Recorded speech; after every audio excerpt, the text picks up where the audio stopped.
नमस्कार, मी अर्चना गावकडच्या रेसिपी या चॅनलवर तुमचं स्वागत. तर आज एकदम सोप्या पद्धतीने म्हणजे माझी पद्धत तुम्हाला दाखवत आहे काजू करी बनवायची.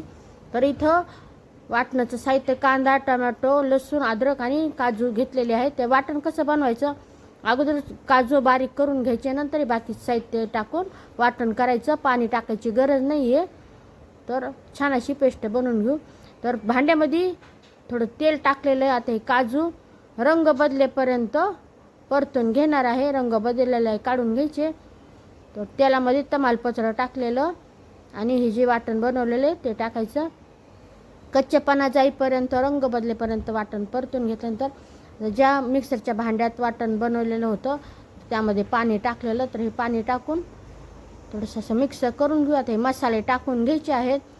तर हळद टाकलेली आहे, किचन किंग मसाला आणि लाल मिरचीची पूड. यामध्ये कोणते धने, खडे मसाले, फक्त सुक्या लाल मिरच्या 2 आणि फक्त एवढे 3च मसाले टाकायचे आहेत. व्यवस्थित असं परतून घेतल्यानंतर आता ही साय, जी तूप बनवण्यासाठी मी जी साय बाजूला ठेवत असते ती साय आहे मलाई, तर ती टाकलेली. तर व्यवस्थित असं परतून घ्यायचं. एकदम सोपी साधी पद्धत माझी.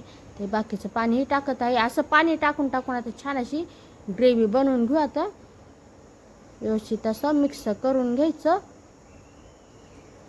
ग्रेव्ही बनवून झालेली आहे. तर हे काजू टाकून द्यायचे जे तेलामध्ये परतून घेतलेले होते. चवीनुसार मीठ. आता गॅसची आच मंद करायची. चांगले 7-8 मिनटं मंद आचेवर ठेवून देऊ. काजू करी तयार झालेली. एकदम माझी साधी सोपी अशी पद्धत. तर नक्की बनवा माझ्या पद्धतीने. एकदम टेस्टी, अप्रतिम चव अशी. तर थोडी कोथिंबीर टाकलेली आहे. व्हिडिओ आवडला तर लाईक करा आणि जे हाईप येतं त्यावरही क्लिक करा आणि माझ्या रेसिपी शेअरही करा. आणि चॅनलवरच्या बाकी रेसिपी ज्या आहेत त्या पाहत जा, ट्राय करत जा आणि कसे झाले ते मला कमेंटमध्ये सांगत जा. आणि ही साधी सोपी नक्की ट्राय करा.